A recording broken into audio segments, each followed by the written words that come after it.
Hello and welcome, everyone. I'm Tom. And I'm Amy. It's great to be here.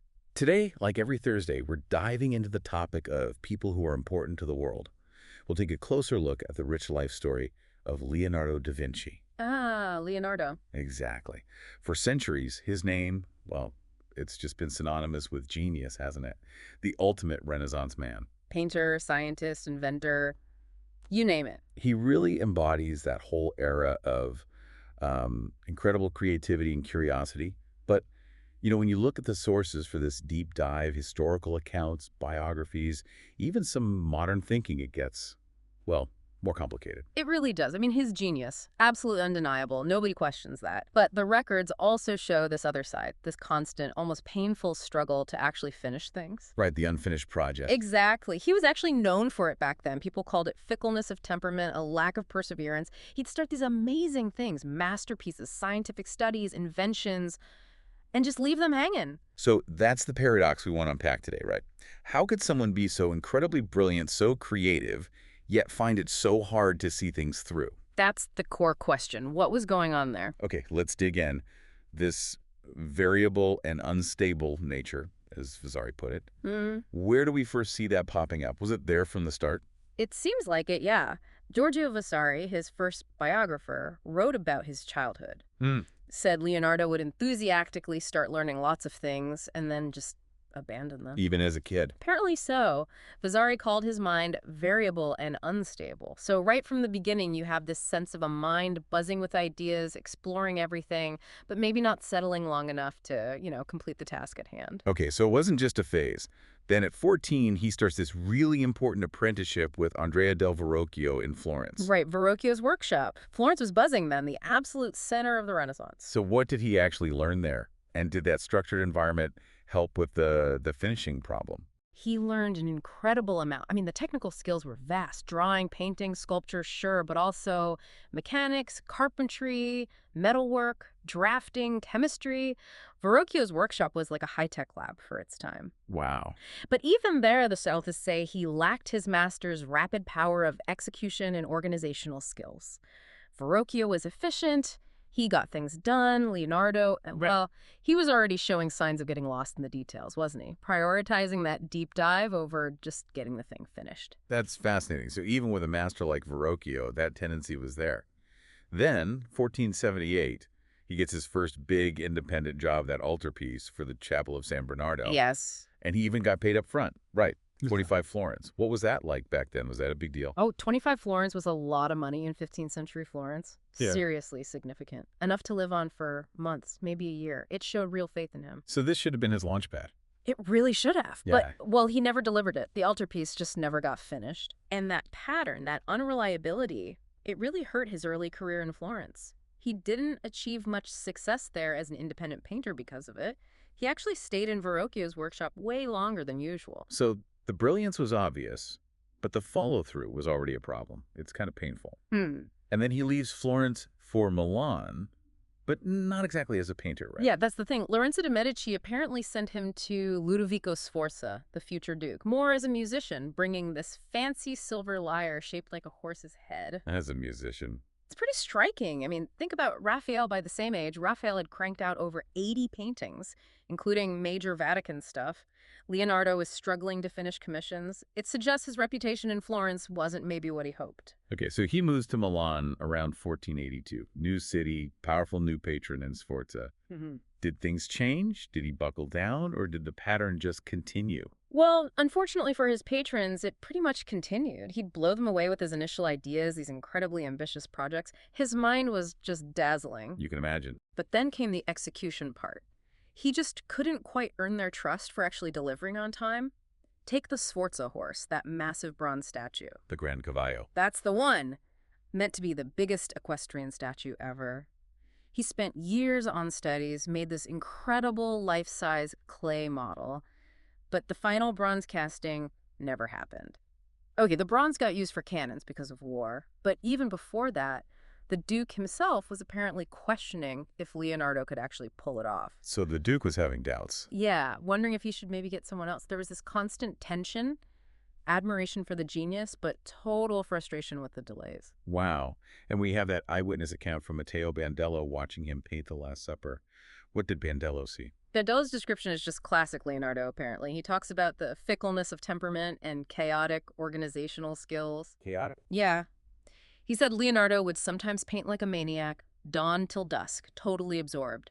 Then, poof, he'd vanish for 3 or 4 days, wouldn't touch the painting, maybe just stare at it, maybe wander up doing something else entirely. That doesn't sound very reliable. Not at all. It got so bad, the Duke actually tried to make him sign a contract forcing him to finish the work within the stipulated period. They tried to contract him to finish. Seriously. Seriously. It just shows how exasperated they were. And after nearly 20 years with Sforza, when things ended, did Leonardo himself acknowledge this? In his diaries, maybe? He did, yeah. It's quite sad, actually. He wrote something like, none of his projects had been finished for him. He knew it, he regretted it, but that voracious curiosity, as people called it. It just kept pulling him away. Exactly. It fueled the creativity, no doubt, but it also constantly distracted him. He'd get lost in the tiniest detail, the vein on a leaf, and lose sight of the bigger picture, the deadline. And it wasn't just when he finished, but how. He famously messed around with painting techniques, didn't he? Hating frescoes because they dried too fast. Right. Which, of course, put The Last Supper at risk almost immediately. It started flaking practically before it was done, and it completely destroyed that other big mural, the Battaglia of Anghiari. Just melted off the wall. Oh, man. So he actively avoided standard methods if they cramped his style. Pretty much. And sometimes other artists had to be called in to finish stuff he started. He knew his limits, though, sometimes. He tried teaming up. Like with Marcantonio della Torre, the Yeah, anatomist. Exactly, for that big anatomy treatise. For a little while, apparently, they found this amazing balance. Della Torre kind of kept him focused, stopped him from disappearing down rabbit holes. Yeah, that could have worked. Maybe. But then Della Torre tragically died of the plague. And Leonardo on his own again. He just never managed to get all those incredible anatomical drawings organized for publication. He even wrote, "It is easier to resist at the beginning than at the end." It's quite self-aware, isn't it? Mm. Knowing his own struggle. It really is, though he still had his moments of, let's say, creative deflection. Like justifying the delay on the Last Supper by telling the Duke he couldn't find a face evil enough for Judas and he might have to use the priors. You gotta love that. Did the Duke buy it? Apparently the Duke just laughed. But not everyone found it funny. Pope Leo X, when Leonardo was working in the Vatican. Yeah. What did the Pope think? The Pope apparently threw his hands up in frustration and said, "Alas, this man will never do anything, for he begins by thinking of the end of the work before the beginning." Ouch. That sums up the patron experience, doesn't it? Pretty much. And his time in Rome was short, less than 3 years, and he left basically no mark there, unlike Michelangelo and Raphael, who were transforming the place. So even the Pope couldn't get him to finish things. Then his final years were in France, right? With King Francis I. Yes, the king really admired him, gave him a title, a nice chateau. But even there, reports say he was still fiddling with the Mona Lisa practically until the day he died. Still tweaking it.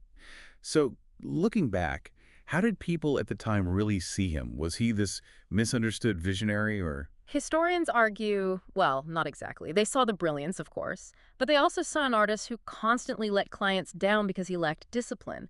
They just couldn't get past the unreliability. So, less unappreciated geniuses and more. Right. Brilliant, but incredibly frustrating. That seems closer to their perspective, yeah.